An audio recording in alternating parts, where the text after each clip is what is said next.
Assalamualaikum warahmatullahi wabarakatuh. Ikan selam, ikan sepat. Berenang-renang di tepi sungai. Kalau salam dijawab kurang serempak, boleh dong diulang lagi. Assalamualaikum warahmatullahi wabarakatuh.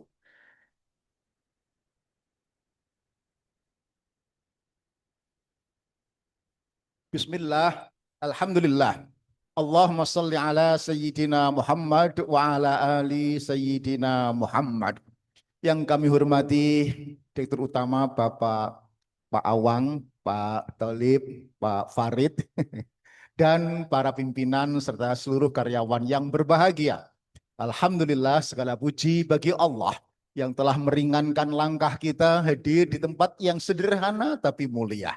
Kemuliaan majelis ini karena ditetapkan sebagai majelis ilmu. Karena majelis ilmu maka Allah muliakan dengan cara mengirim para malaikatnya ikut hadir sembari mengamini doa-doa kita. Pramila komuniko mumpung dihadiri para malaikat, saya doakan mudah-mudahan panjenengan semua barakah dan panjang umurnya. Sehat semuanya, barakah dan berlimpah rezekinya, solih dan salihah anak cucunya, dan semoga segera lunas hutang-hutangnya. Amin. Oh, penting, oke?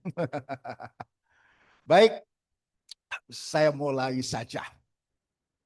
Hmm, Diskusi dengan Pak Dr. Farid, momentum Idul Fitri dan Idul Adha ini tampaknya tepat untuk momentum dari ritual seremonial Idul Fitri, Idul Adha, kemudian menggapai kekuatan spiritual. Disitulah sesungguhnya kemanfaatan Islam di dalam melayani, berbisnis, berusaha, itu hasilnya tampak nyata. Kira-kira begitu. Baik, kita mulai dari yang awal dulu. Mengapa kita harus berbenah? Karena tuntutan bisnis apapun di rumah sakit ataupun di layanan-layanan yang lain semakin complicated. Sepakat? Jangan coba-coba mengecewakan pelanggan. Jangan coba-coba ngomong kasar kepada pelanggan. Sepakat? Sekali dia nyanyi di media sosial, habis. Betul ya? Itu yang nanti saya sampaikan. Hati-hati dengan kata-kata. Falyakul khairan auliyasmut. Berkata yang baik, nek gak kuat ngempet menang. Diam itu lebih baik. Oke? Kenapa related dengan kekuatan spiritual? Allah menegaskan, ada aksioma. Siapa yang masih memberi manfaat, itu yang bertahan.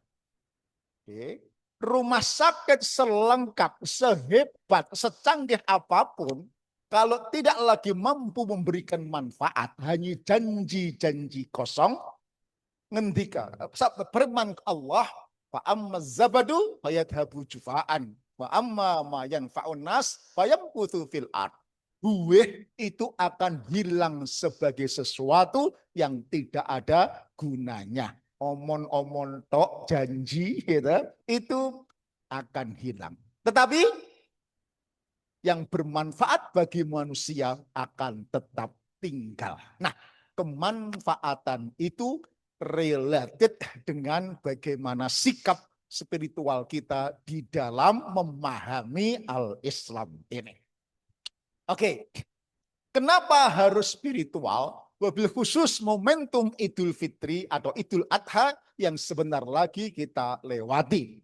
Ada pantun yang luar biasa, bukan sekedar pantun biasa. Karena pantun ini disampaikan oleh orang yang cerdasnya nomor 2 setelah Nabi Muhammad Sallallahu Alaihi Wasallam. Pantun itu berbunyi, Laisal Aid man labisal jadid innamal aid man aminal wa'id. Laisal aid man labisal jadid, innamal aid man ta'atuhu tazid. Bukankah id itu ditandai dengan baju dan properti yang serba baru, tapi id itu ditandai dengan semakin beriman kepada Allah, dan karena itu semakin bertambah ketaatannya kepada Allah. Meskipun bulan Syawal telah berlalu, Syawal itu artinya bertambah. Nek gak bertambah namanya bukan Syawal. Oh, suwal gitu. Kira-kira kan sama kira-kira begitu ya. Maksudnya pasca Ramadan ibadahnya harus bertambah. Oke, tapi kan faktanya semakin berkurang, betul? Traweh gak ono, buka puasa gak ada, ya. Jamaah masjid softnya mengalami kemajuan, ya. Tinggal 2 soft lagi gitu. Apa ada yang salah? Tidak salah, tetapi memang tidak cukup. Tidak salahnya karena memang buka puasa bersama nggak ada. Yang kos-kosan biasanya golek buka puasa saya enak dewi di masjid endi gitu kan, beda. Sekarang sudah nggak ada lagi, betul? Sahur bersama juga sudah nggak ada. Terawih nggak ada. Iktikaf nggak ada. Ya sudah. Yang boleh berhenti adalah Ramadan dalam arti ritualnya, tetapi spirit Ramadan tidak boleh selesai. Saya ulang, tema ini diantaranya Ramadan boleh usai, tetapi spirit Ramadan puasa tidak boleh selesai. Sepakat? Spirit itu sebetulnya termaktub dalam Al-Baqarah 186. Persis di bawah kutiba alaikumusiyam 23 ayat. Oke. Idza sa'alaka ibadi anni fa inni qarib.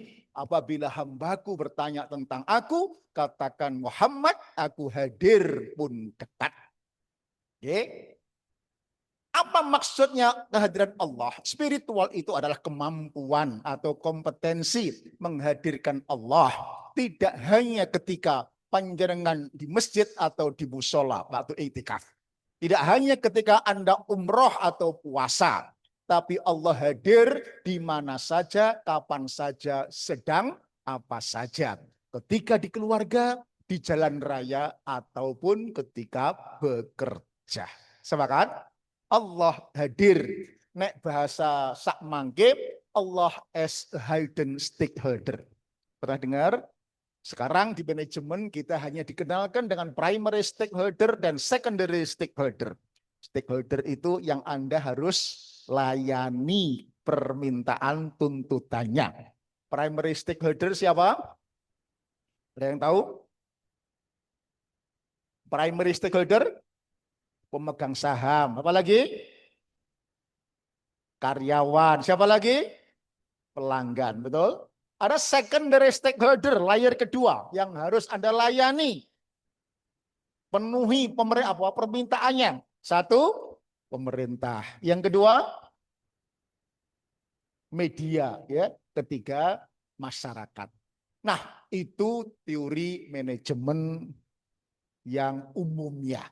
Tetapi dalam konteks pengajian ini, yuk kita jadikan Allah as hidden stakeholder.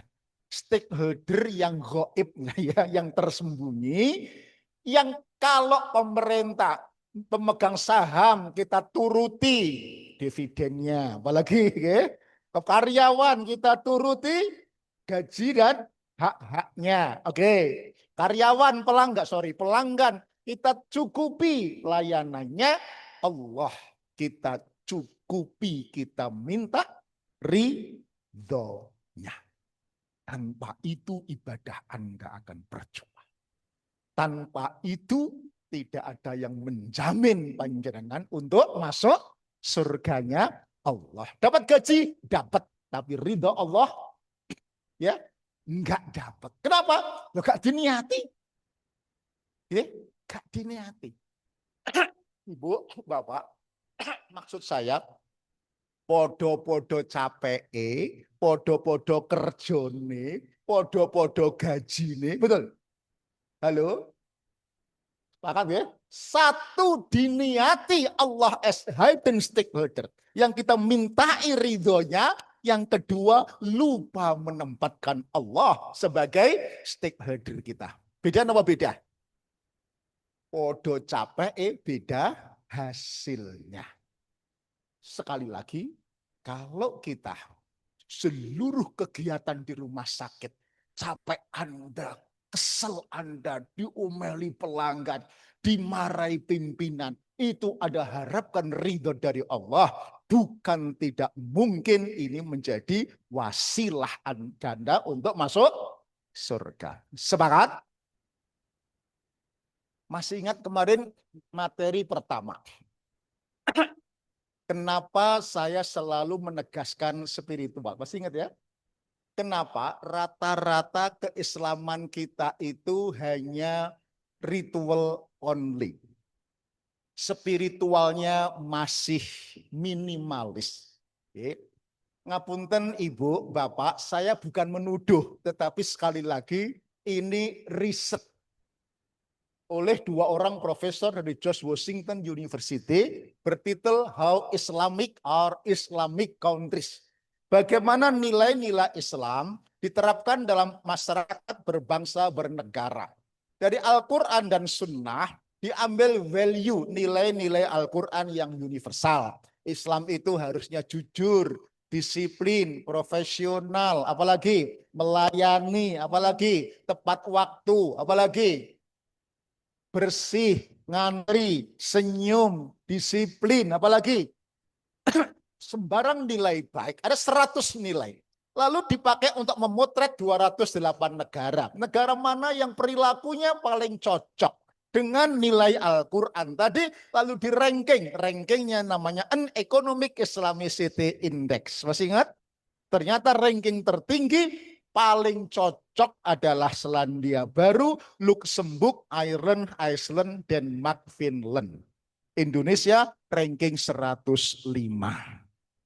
Timur Tengah 90 ke atas. Kesimpulannya, Muslim sedunia lebih suka dengan semarak ibadah ritual untuk kepuasan individual, tetapi kering dan kosong dengan aspek spiritual untuk kerja yang profesional, untuk kemaslahatan sosial.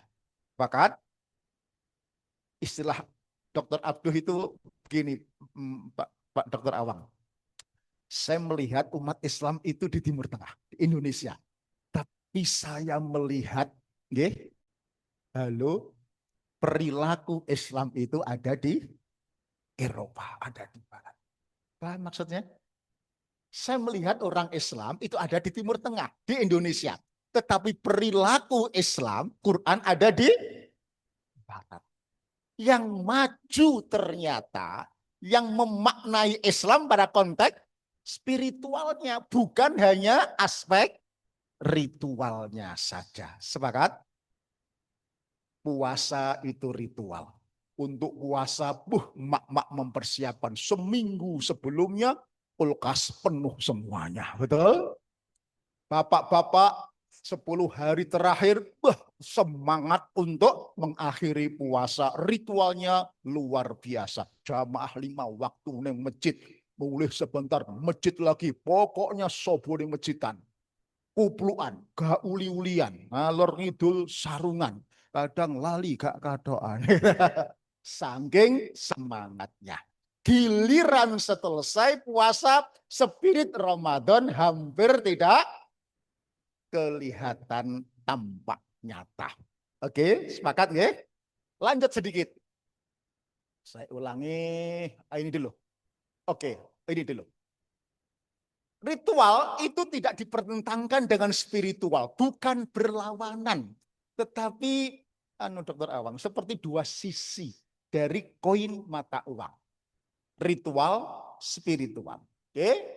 Kalau kemudian ritualnya oke, spiritualnya gak oke, kira-kira payu napa mboten duit sampean? Gak laku kan? Iya, gak laku. Janji-janji Islam tentang kebahagiaan, keselamatan dunia, apalagi masuk surga, itu gak laku. Karena yang diperintahkan adalah ritual dan spiritual seperti dua sisi dari koin mata uang. Yang uang itu berlaku, manfaat Islam itu berguna. Anda punya perusahaan berbasis Islam itu juga luar biasa. Manakala ritualnya oke, spiritualnya juga oke. Satu lagi sudah saya sampaikan untuk mengingatkan saja. Kalau masih ada yang kurang percaya. Ya? Allah memanggil hayya alal falah. Betul? Setelah hayya alas sholah. Sepakat? Tetapi rata-rata yang didengar hayya alas sholah. Ya, abai minimal kurang perhatian terhadap hayya alal falah. Al falah itu come to success. Jadi rumah sakit unggulan. Oke. Oke. Memberikan layanan yang prima. Oke. Ya, menang. Menangnya bukan cara yang tricky, yang dolim, tetapi menang setelah melewati kompetisi yang fair. Ya, yang baik. Nah, kemenangan yang demikian itu menghasilkan kebahagiaan yang luar biasa. Bahasa Arabnya adalah al-fazu an-najahu as-sa'adu al-falah. Kalau boleh disimpulkan, al-falah itu sama pentingnya dengan hayya 'alas shalah. Sepakat? Karena jumlahnya sama. Jenengan tiap hari dipanggil oleh Allah itu 15 kali sehari. 2 kali adzan, 1 kali qomat, 3 kali. Ping 5, 15. Kalau jenengan deket satu masjid. Kalau rumah Anda deket 4 masjid, 60 kali. Bayangkan. Allah memanggil, jadilah pemenang kehidupan. Apa maksudnya? Ternyata faktanya orang-orang yang di-endorse Nabi masuk surga itu adalah sahabat yang keren, yang maestro, yang unggul. Tidak hanya di masjid, tetapi juga di kehidupan profesionalnya. Ada sahabat Utsman, masih ingat? Saudagar yang kaya raya. Masuk surga karena kedermawanannya. Ada sahabat yang jadi pejabat, mantan preman, tapi pro rakyat dan membela keadilan. Siapa dia? Umar. Masuk surga bersama pangkat jabatannya. Ada Ali bin Abi Thalib, pinter tapi gak bisa golek duit. Oke, masuk surga. Ada Bilal bin Rabah, gak sugih, gak menjabat, tidak pinter, gak ganteng, wireng bisa, ya, tapi masuk surga karena ya kesungguhannya menjadi muadzin Rasulullah.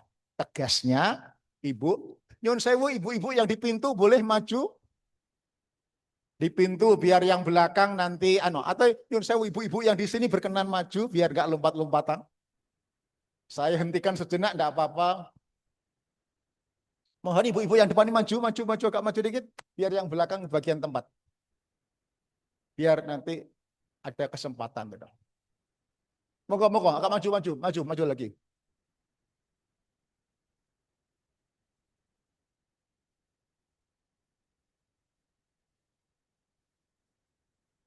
Moga-moga.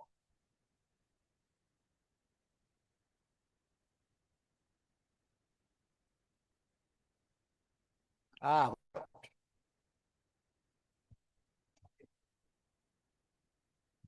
moga-moga maju lagi. Yang di pintu agak maju lagi biar di belakang nanti yang datang belakangan bisa mau nyusul tidak terganggu.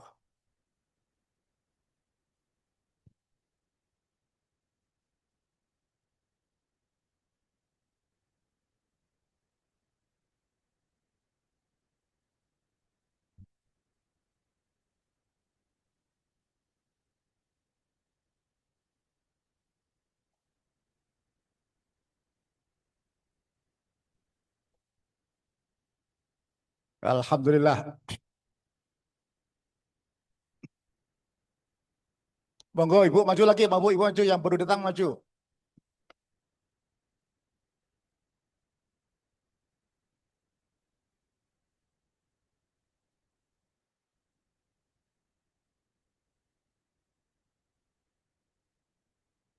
Oke.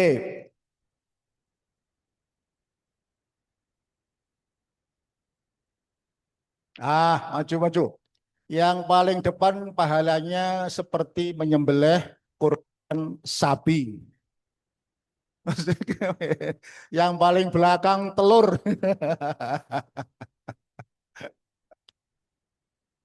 Oke, ya, kita mau lanjutkan, ya. Oke. Mohon maaf kalau beberapa kali Pak Dokter saya mengulang untuk meyakinkan betapa pentingnya sisi spiritual ini. Oke, ya. Saya ulang. Artinya Islam yang kafah yang diterima oleh Allah yang lengkap sisi ritual dan spiritualnya. Bukan kemudian orang yang hanya seruak ke masjid, ya toh, tetapi minus peran sosial dan profesionalnya. Seruak ke masjid gak uli-ulian. Dikiranya khusuk, ternyata berantem karo bojone, ya toh. Gak mulai. Ada kayak begitu ya? Bukan itu. Oke? Lebih turun lagi karena yang mengantarkan ke surga para sahabat itu peran spiritual selain peran ritualnya, maka bolehkah yuk kita niatkan dedikasi Anda di rumah sakit Semen Gresik ini, halo, mau nggak? Diniati jadi wasilah jalan pulang ke surganya Allah. Sepakat? Halo, kurang pada sepakat nih. Sepakat? Ayo mau coba bismillah bareng. Bismillahirrahmanirrahim. Kita niatkan, ya, dedikasi di rumah sakit ini bukan sekedar cari gaji. Ya, bukan profesi. Tetapi ini jalan saya untuk pulang ke surganya Allah Subhanahu wa Ta'ala. Yakin bisa enggak kira-kira? Bisa enggak kira-kira? Harus bisa. Ya, harus bisa. Nah, barangkali kajian berikutnya nanti di antara roadmap, ya, untuk yuk berbenah diri untuk menegaskan niat ini. Oke. Tidak sekarang, lain waktu mungkin bagaimana lebih teknis, ya. Anda harus membuat semacam visi, ya, spesifik, measurable, attainable, ditulis, ditempel seperti pertanyaan dulu itu untuk mengingatkan Anda, ya, untuk tidak sampai lupa bahwa Anda bekerja bukan hanya cari gaji, tetapi cari surga. Oke? Not now, tetapi barangkali nanti akan saya sampaikan. Lanjut, ya? Oke. Jangan Anda menganggap spiritual itu untuk orang lain. Spiritual itu nanti kembali manfaatnya untuk diri Anda dan perusahaan ini. Oke? Giving is received. Selain more you give, more you get. Memberi itu menerima. Semakin engkau banyak memberi, berkontribusi, melayani dengan baik, percaya semakin banyak rezeki yang akan sampai kepada perusahaan ini dan tentu saja kepada gaji-gaji Anda. Sepakat? Oke. Hadisnya, ayatnya banyak. Mohon izin Pak Awang saya rangkum saja, ya. Oke, masih ingat siapa yang menolong orang lain pasti akan ditolong oleh Allah. Ada hadisnya, ya? Oke. Siapa yang meringankan orang lain akan diringankan bebannya oleh Allah Subhanahu wa Ta'ala. Siapa yang membantu akan dibantu. Hal jazaul ihsan illal ihsan. Tidak ada balasan kebaikanmu, kepada perusahaan ini. Kebaikan Anda kepada para pasien kecuali akan dibalas dengan kebaikan. Memang tidak ada, mungkin bahkan dilarang di sini. Ketika ada kebaikan langsung oleh tip no bapak rumah sakit no typing, ya, no typing gitu. Saya baru sekali ini Pak Dokter masuk Grand Heaven gitu. Takut, maksud takut engkau rasa balik mulih gitu. Baru sekali itu semua di punggungnya no typing. Ya. Tidak mendapatkan uang secara langsung, tapi kebaikannya nanti lewat jalur lain dari arah yang tak terduga-duga, Allah akan mengembalikan kebaikan. Itu lanjut. Siapa yang memaafkan, menutup aib orang lain, ya wis lah, ya sudahlah, ya akan ditutup aibnya di depan manusia, di depan Allah Subhanahu wa Ta'ala. Pun siapa yang menyayangi penduduk bumi akan disayangi oleh Allah Subhanahu wa Ta'ala. Nah, jika yang terjadi atau mafhum mukhalafahnya kok sebaliknya, barangkali kita perlu introspeksi. Jangan-jangan kurang ikhlas dan kurang sungguh-sungguh melayani, menolong sesama manusia. Ayatnya, wa amma man a'ta wattaqa wa saddaqa bil husna fasanuyassiruhu lil yusra. Masih ingat? Barang siapa yang gelap memberi, berbagi, berkontribusi karena takwa. Yang kedua, yakin akan adanya balasan dari Allah. Nek gak yakin, gak dapat. Maka, fasanu yassiruhu lil yusra. Sak tekliweri. Hidup Anda, kalau perusahaan, sak tekliweri program, target. Oke. Yang diamanahkan kepada perusahaan ini akan dimudahkan oleh Allah Subhanahu wa Ta'ala. Sebaliknya, mafhum mukhalafahnya.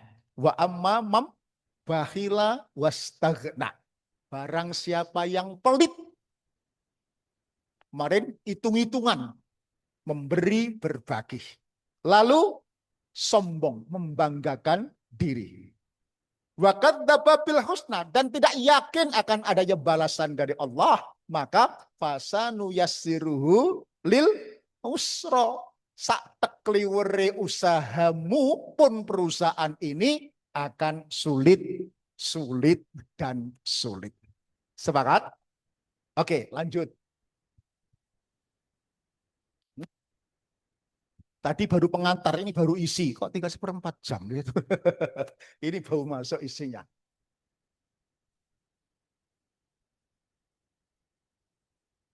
Banyak ya.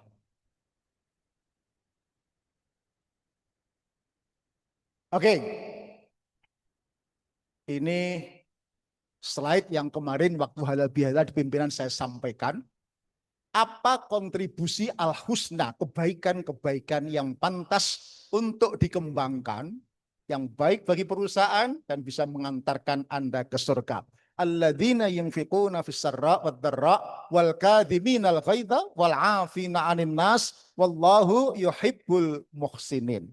Orang yang memberi dalam keadaan lapang maupun sempit, memberi solusi, memberi maaf, memberi apresiasi, memberi empati agar wal kadhiminal ghaidha, tidak ngamuan, gak gampang marahan.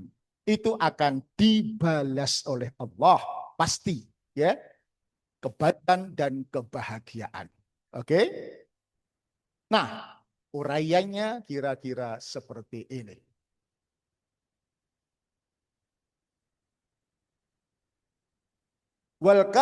Sorry.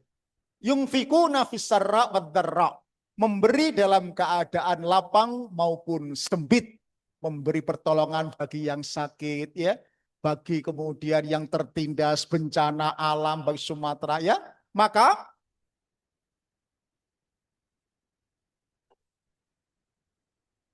ini hal yang umum yang kita pernah dengar bersama. Mungkin di antara panjenengan sama-sama sulitnya. Saya juga dalam ekonomi juga tidak baik-baik saja. Ya.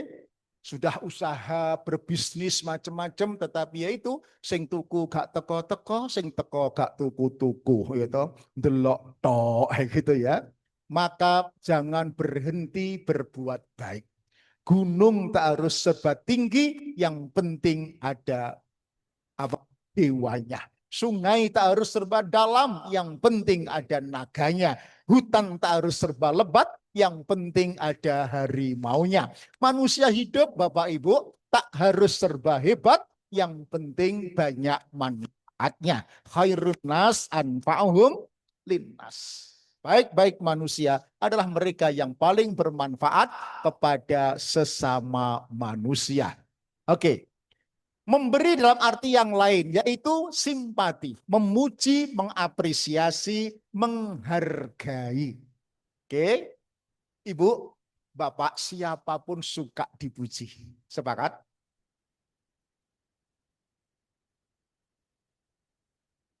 Saya pernah cerita ya, karyawan Telkom. Karyawan baru itu keluar masuk turnovernya 2 tahun. Lalu saya diundang Pak Farid, HRD senior, ngumpul di Hotel Tulip, saya dipanggil. Apa yang terjadi? Anak-anak sekarang gak iso dikandani, gak iso diseneni. Oke? Mintanya dipuji, dihargai. Oke? Saya bilang, betul, karena perubahan generasi. Siapa harus berubah? Manajemen harus berubah. Namanya lead by heart, manage by head. Memimpin itu dengan hati, mengelola dengan akal budi. Artinya para supervisor harus pandai memuji, menghargai, mengapresiasi anak buahnya. Silahkan dicek kalau nggak percaya. Anak-anak Telkom yang tidak keluar, yang engage itu alasannya apa? Betul, di survei ternyata alasannya adalah ketemu supervisor yang piawai memuji, menghargai, mengapresiasi. Diteliti ulang, berapa kali minta dipuji? 65% anak-anak sekarang minta dipuji sekali sehari, Pak Dokter. Sisanya 35% minta dipuji 2 kali sehari. Ikhlas supervisor gak kerja yang pengen awakmu tok gitu ya. Setuju atau tidak Pak Dokter Farid, itu hasil survei. Itu hasil survei. Dia mengakui anak-anak sekarang pinter-pinter. Ya, tetapi ya tadi generasi strawberry, ya. Strawberry itu pinter, ganteng, imut, cantik, tapi merotolan. You know merotolan? Baperan, apalagi mutungan, apalagi Surabaya gondokan. Nah, paling pas tuh gondokan. Betul ya? Oh, mantuk betul ternyata Pak. Harus dipuji. Apakah hanya karyawan minta dipuji? Tidak. Pelanggan itu apalagi minta dipuji, dihargai, diapresiasi. Sekurang apapun dia. Masih ingat saya sampaikan di sini belum ya? Kalau di Halbila sudah. Rumah sakit sekarang Menjangan, masih ingat ya? Itu rumah sakit yang dikenal perawatnya paling galak. Betul? Gak iso guyu, mecucu. Terus gak pakai ayu, ra iso guyu. Masya Allah. Oh, melek kok diborong dewi itu. Galak. Stigma di luar begitu. Pak Joni, kepala rumah sakit itu, membaca. Ini pesaing rumah sakit swasta luar biasa. Akhirnya melakukan transformasi, seluruh karyawan di-training dengan kalimat yang sederhana ketika ganti shift, masuk pagi dengan saseta, salam, senyum, dan tanya. Salam, Assalamualaikum, selamat pagi, selamat siang. Senyum 225, 2 cm tarik kiri, 2 cm tarik ke kanan ya. Harus seimbang, kalau enggak namanya perot ya kan. Kemudian minimal nariknya 5 detik. Nah, ya kan? Kurang dari 5 detik namanya bukan senyum tetapi ngenyek. Nah, gitu ya. Mencibir. Lalu yang ketiga, tanya. Saya nggak bisa ngomong, harus bisa wong tanya ay. Bu, sudah minum, sudah makan, sudah sholat, obatnya sudah diminum, keluhannya gimana? Begitu sebenarnya. Tanya, diterapkan semua suster, semua perawat. Apa yang terjadi dalam tempo 1 tahun lebih dikit, langsung respon kepuasan pelanggan naik signifikan. Efeknya review naik. Efeknya masih ingat? Apa? Rating naik. Anda ingat anak sekarang jangankan kok milih rumah sakit. Anak saya tak ajak tuku bakso itu loh. Bah, ratingnya jelek. Untuk bakso rating kanan, rating kiri aku. Bakso rating, hotel rating, apalagi urusan kesehatan nyawa kita pasti rating. Ada bisa membayangkan? Satu, dua orang pelanggan Anda kecewakan karena omongan. Nyanyi di media, hancur enggak? Halo? Habis enggak? Hati-hati dengan. Hati-hati dengan. Oke? Memberi apresiasi. Lanjut. Jangankan nyun sewu, orang lain, pasien, pelanggan yang belum Anda kenal. Hati-hati dengan omongan. Muji, menghargai.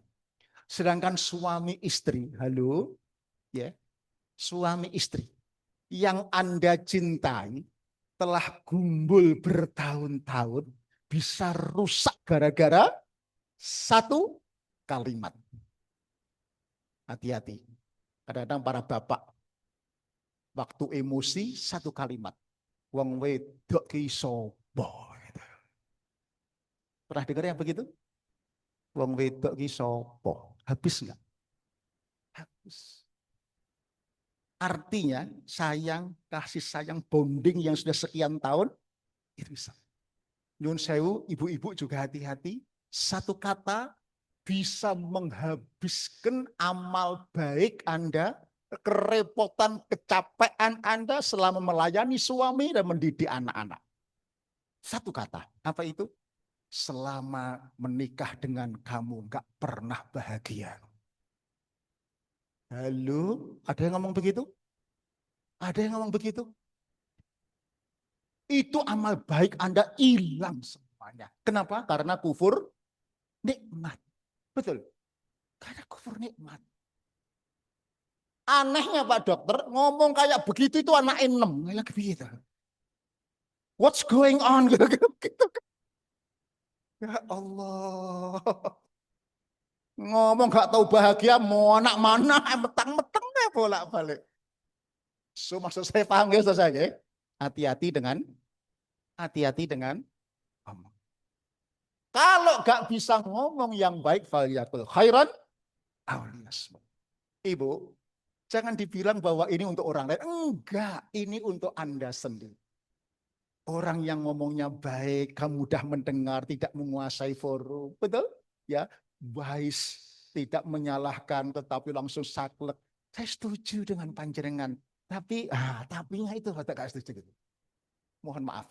Pengalaman saya seperti itu yang selalu mengantarkan, bukan sombong, bukan pamer, mengantarkan saya Pak Dokter langganan jadi ketua.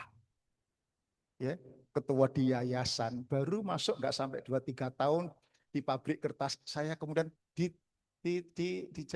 terpilih aklamasi jadi chairman ketua asosiasi pulp dan kertas seluruh Indonesia. Dengan aklamasi hanya 10 menit. Biasanya pilihan ketua itu gegeran, betul ya. Nek jangan baca itu ya. Nek gak toko jam 12 mengi apa menek meja banting kursi kan begitu. Drama biasanya. Drama pilihan ketua apa saja, betul? Saya itu jam 3 selesai. Kenapa?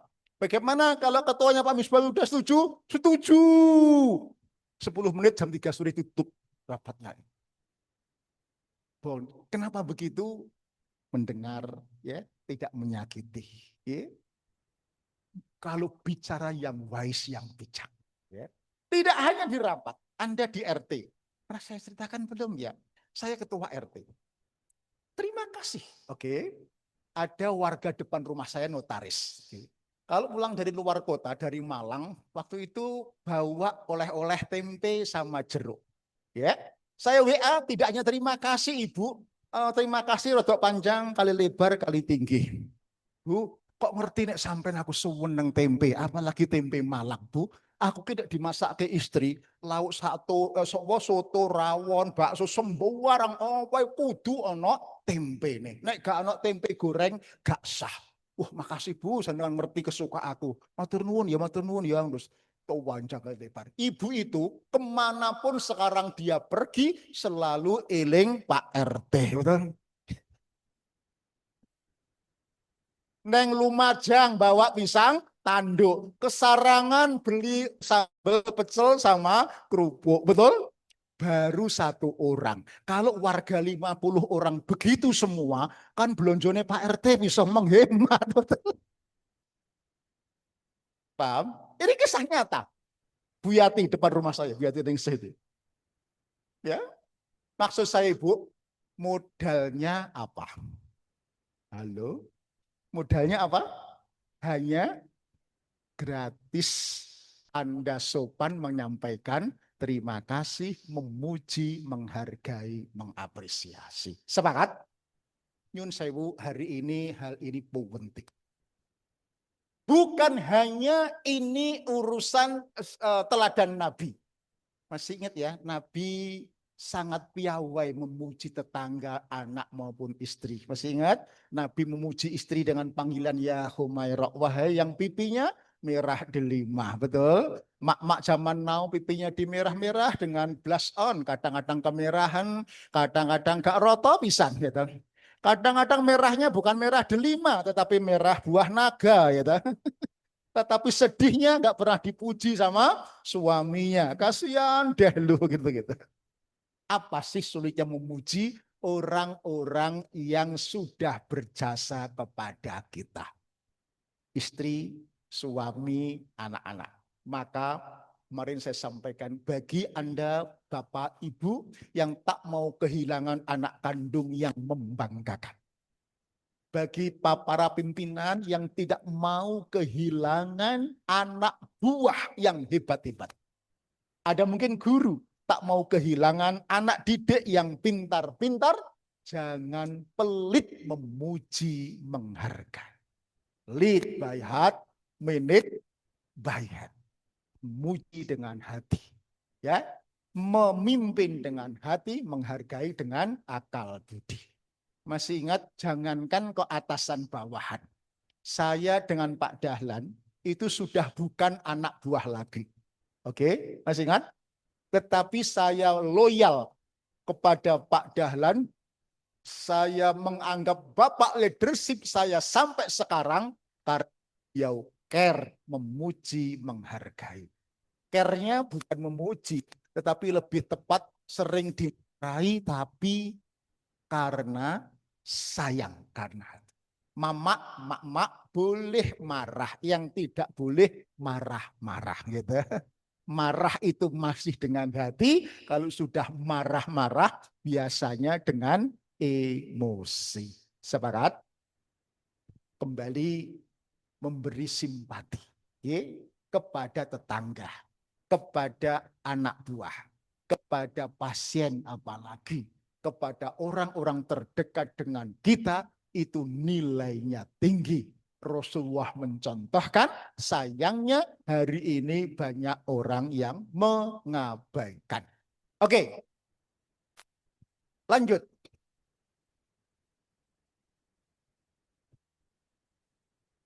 Memberi empati. Ayatnya adalah wal kadhimital ghaidha, mencegah amarah. Supaya Anda tidak ngamuan, gak marahan, maka pandailah memberi empati. Ada seorang sahabat zaman Khalifah Umar. Seorang suami tiap hari diomeli sama istrinya. Takut KKDRT, kemudian suami ini jalan mau konsultasi di rumah Umar Khalifah. Di rumahnya yang sederhana. Mau ngetok pintu nggak jadi, kenapa? Di dalam rumah Umar yang gagah berani, setan saja takut, ternyata Umar juga sama, diomeli sama istrinya. Dan Umar tidak membantah, tidak membentak, tidak marah. Ya, diem. Persis seperti bapak-bapak di sini kalau sedang diomeli sama istrinya. Gitu ya. Lalu dia balik kanan. Baru beberapa langkah kemudian Umar keluar. Sahabat balik-balik. Kenapa kok nggak jadi ke sini? Iya Khalifah tadi mau konsultasi. Tentang apa? Itu loh Khalifah, istri saya cerewetnya Masya Allah. Tanggal nom cerewet, tanggal tuwek tambah gitu. Terus kok nggak jadi? Malu Khalifah. Lah kenapa kok malu? Loh tak denger di dalam Khalifah Umar kok tambah nemen katanya. Wahai sahabat, beri empati kepada istrimu. Istrimu itu juga manusia. Ya capek, kadang ya bete. Gimana nggak capek ngopeni kamu, resik-resik rumahmu, betul? Ngopeni anak-anakmu, kadang ibu, bapakmu, ya capek. Mulai subuh isa-isa, olah-olah, umbah-umbah, ngeterni sekolah, mari ngono kerja di sini. Sore jemput sekolah, malam baru tidur mbok gugah. Gitu. Ya capek lah, betul? Maka beri empati kepada istrimu. Ibu, empati itu apa? If I were you, jika seandainya aku jadi kamu. Wahai suami, jika kamu seperti istri, apalagi bekerja lagi, Masya Allah, itu capeknya luar biasa. Kenapa? Saya berempati, saya kan punya daycare, tahu daycare Bu ya? Penitipan bayi, muridnya 33. Saya melihat mak-mak yang datang, ya Allah, dia subuh sudah bangun, memandikan anak itu, membangun anak itu drama satu, betul? Suruh makan, gak iso-iso, drama kedua, betul? Masak, gak kober dulang, makame dibawa ke tempat saya. Padahal mestinya perjanjiannya didulang di rumah, minta tolong. Gara-gara gak sempat untuk dulang anaknya. Jam 7 harus sampai. Tasnya, tas kantor hanya satu. Tas untuk anak itu untuk telu gitu. Gampang kini, Masya Allah. Jadi Ibu Kartini luar biasa. Tepuk tangan dong Ibu Kartini kita. Maka kalau sampai ada anak kok berani durhaka kepada orang tua, Masya Allah. Nggak ada orang mulia, nggak ada orang sukses, ya, yang sampai berani kepada ibunya, khususnya ibunya. Lanjut. Sampai mana tadi? Berempati. Oke, akan repotnya seorang ibu agar suami gak gampang emosi, gak ngamuan. Sepakat? Di jalan raya sama. Agar Anda tidak ngamuan, beri empati. Ibu, gardesik, macet Surabaya, apalagi tadi saya muter lewat Kebumas karena di mana itu exit tol Margomulyo macet, kemudian satu lagi di sini Romo Kalisari juga macet. Oke. Sering kan ketika kita antri tertib macet, tiba-tiba ditelikung sama mobil yang lain. Pernah? Seret gitu. Pernah atau sering? Sering. Ada 3 respon biasanya. Satu, tetap di belakang tetapi ngomel-ngomel. Supir goblok kok di sim tuku paling gitu, ngomel-ngomel. Respon 1. Respon 2, ada yang emosi banget, dia memaksa nyalip setelah posisi mobil sejajar, pintu jendela dibuka, seret begitu ya. Orang Surabaya misuh, soh begitu. Pilihan kedua. Pilihan ketiga, ada enggak yang sampai kemudian mobil tadi dipepet, diajak berhenti, diajak berantem, ya? Ada begitu? Ada. Nah, seandainya Anda yang di belakang tadi, Anda pilih opsi yang mana? 1, 2, atau 3? Halo? Seandainya Anda yang nyupir, Anda milih yang mana? Halo? Kok takut? Ini bukan benar salah. Pilih yang mana? 1. Yang lain? 1. Di belakang ngomel-ngomel gitu ya. Bisa nggak nomor 4? Apa nomor 4? Belum keluarkan. Gitu. Apa itu? Di belakang tetapi no ngomel-ngomel. Diem, tidak ngomel-ngomel. Bisa? Bisa ini luru telu papat. Bisa? Waktu ragu-ragu. Bisa, syaratnya Anda memberi empati. Maksudnya gimana? Asumsikan orang mobil yang nyelip tadi adalah seorang suami yang membawa istrinya hamil 9 bulan, pembukaan 5. Kayak roh-roh bukan. Paham? Kalau tidak dibiarkan nyalip, dia akan bisa melahirkan di mobil dan berbahaya bagi orang tua maupun janinnya. Ustadz, kan belum tentu benar asumsi tadi. Tidak penting benar atau salah. Paham? Yang penting dengan asumsi tadi Anda ikhlas. Oke. Dengan asumsi tadi Anda rela. Oke. Berempati if I were you. Jika seandainya saya nggawa istri yang hamil kira-kira yang ngono. Kira-kira ya sudah. Ketika ada berempati dengan orang yang kesusu tadi, Anda tidak ngomel-ngomel, tidak marah-marah, tidak emosi, kira-kira yang beruntung siapa? Aduh, yang beruntung siapa? Diri. Coba kalau bapak-bapak punya jantung terus emosi marah-marah ngomel-ngomel. Langsung ada serangan jantung, gitu ya. Kan banyak sekarang tiba-tiba mati sambil nyetir. Ya, ada kan beberapa kali. Siapa yang rugi betul? Ya, sementara nyelip Anda, dada-dada nggak ngerti masalah di belakang. Paham maksud saya? Ini memberi empati. Enak ngomongnya, tapi prakteknya rada angel. Semangat dalam kehidupan apapun. Bertetangga, lalu ada sering begitu? Disakiti mertua, disakiti yang lain-lain. Sering begitu? Beri empati agar walga minal kaitor. Masih ingat kemarin saya ingatkan kenapa jangan marahan ojo ngamuan. Ingat pesan orang tua kita, Lena punya iman hidup bebrayan ojo podo gelek ngamuan. Sing sopo gelek ngamuan biasane budal disian. Budal teng pundi?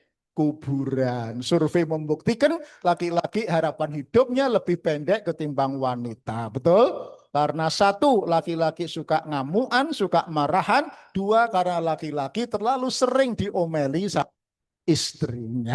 Makanya cepat mati gitu ya. Makanya ngomel-ngomel jangan dihabiskan. Terakhir. Wal'afina anin nas. Memberi maaf kepada sesama manusia. Ini masih konteks itu. Lalu memberi maaf ternyata memberi paling sulit.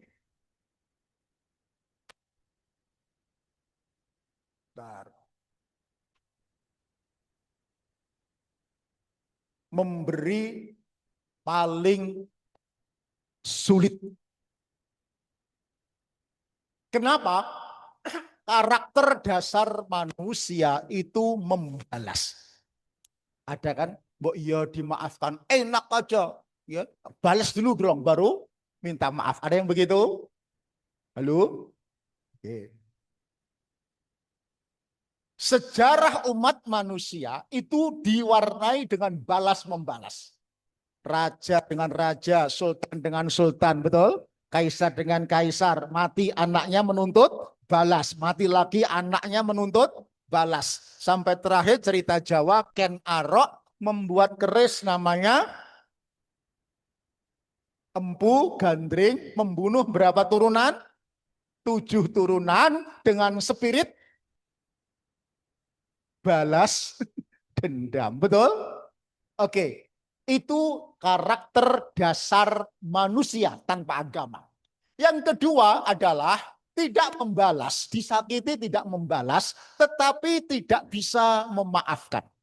Kenapa tidak memaafkan? Judul lagunya, kenapa tidak bisa membalas? Judul lagunya, Aku Tak Berdaya. Wah, biasanya mak-mak itu. Oke, tidak membalas karena apa? Tidak berdaya. Ibu, kalau Anda tetap menyimpan dendam, tidak memaafkan, dan meski tidak membalas, maka Anda akan mendapatkan menyimpan penyakit yang mematikan. Masih ingat? Pinggang ini kemeng-kemeng, punggung, pundak, apalagi asam lambung naik, apalagi borok yang tak kunjung sembuh, apalagi ya tekanan darah tinggi, apalagi debar-debar, apalagi cepat mati biasanya gitu ya. Oke. Oleh karena itu maka resep Memaafkan itu bukan melupakan. Karena ibu-ibu terutama nggak bisa melupakan. Ibu-ibu pelajaran sejarah di sekolah dapat 5, tapi sejarah masa lalu suami itu dapat 9 biasanya. Gitu. Namanya nggak bisa melupakan. Tetapi yang lebih tepat adalah menerima, memahami, melepas. Ya sudah. Sudahlah. Tidak dilupakan. Kenapa tidak dilupakan? Karena masa lalu tetap penting. Saya gambarkan, kalau orang mau maju, mau move on, ingat seperti sopir. Tahu sopir mobil? Lihat kanan kiri, ting ting, ya. Lihat belakang sebentar, ya. Lihat kaca depan yang masih besar, injak rem, injak gas, maka mobil akan maju, move on. Betul? Kalau ada sopir ibu-ibu, kok delok spion, kanan kiri, gitu. Nggak pernah lihat depan. Kira-kira mobil ini mau maju atau mau mundur?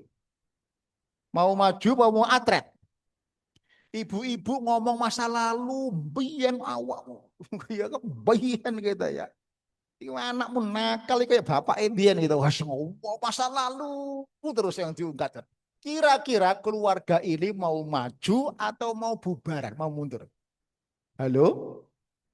Halo? Itulah maka filosofi kenapa kaca spion Pak Dokter dibuat kecil. Jauh lebih kecil ketimbang kaca depan. Maksudnya ibu-ibu, masa lalu terlalu kecil untuk dibesar-besarkan. Saya ulang. Masa lalu terlalu kecil untuk dibesar-besarkan. Ya sudah. Memahami, ya sudah. Ya sudah tadi apa ya? Ya sudah tadi memahami, melepas, menutup aib orang lain. Ini bukan orang lain, aib suami atau keluarga Anda sendiri. Ya sudah. Lihat kaca depan, masa depan masih besar, masih lebar. Ya, bersama Allah hadapilah masalah itu. Ya, terakhir lagi memaafkan ibu ternyata menjadi tiket masuk surga. Ya, saya sudah cerita sini belum ya? Ada seorang sahabat Rasulullah duduk-duduk di masjid begitu, ada sahabat masuk. Lalu bersabda, hadza min ahlil jannah. Lihat loh, orang yang nggak terkenal sampai sekarang nggak ketemu siapa namanya. Lain waktu ada begitu lagi. Hadza min ahlil jannah. Loh, pokoknya aku menang gitu ya. Lain waktu ada sahabat ngumpul begitu, ada Umar, Ali, Utsman begitu. Hadza min ahlil jannah. Loh, pokoknya aku menang. Prejengan itu gak pantas untuk masuk surga karena bukan sahabat utama. Penasaran? Abdullah bin Amir meneliti dingke. You know dingke? Dingke ini kenapa?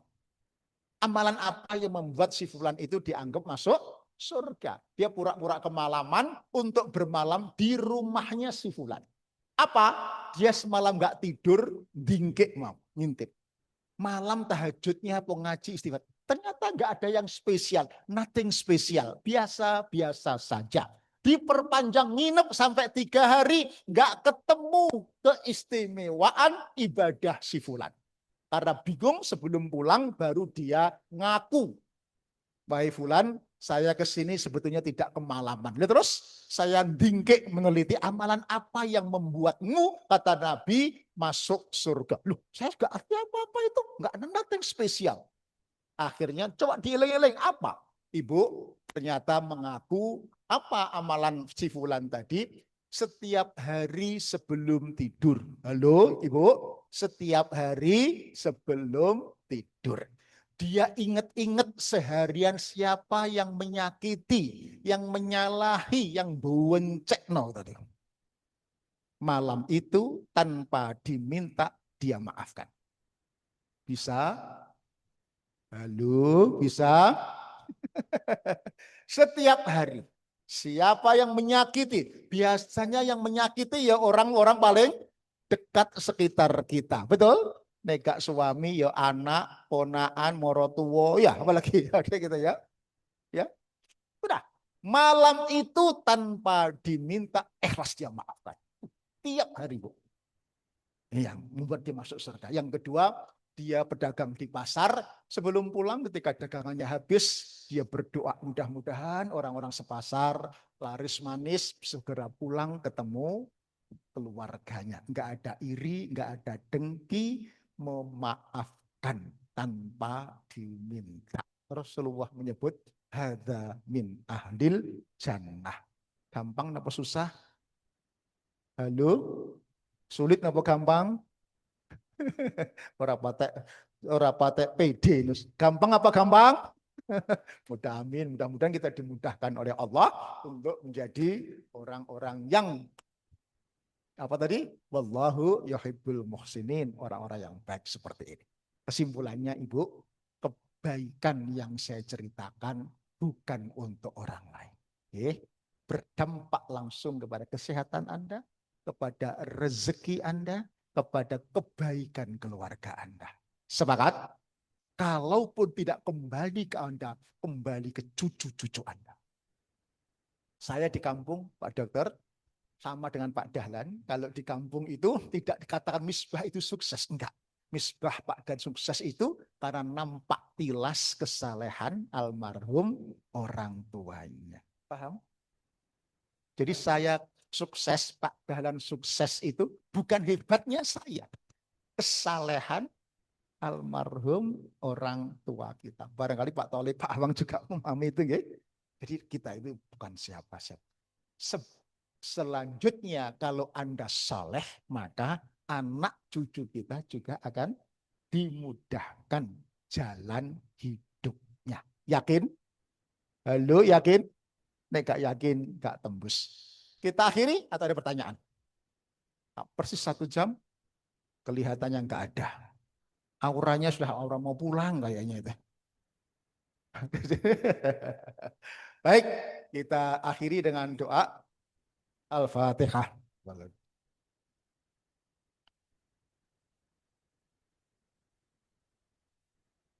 Allahumma salli ala sayyidina Muhammad wa ala ali sayyidina Muhammad walhamdulillahi rabbil alamin.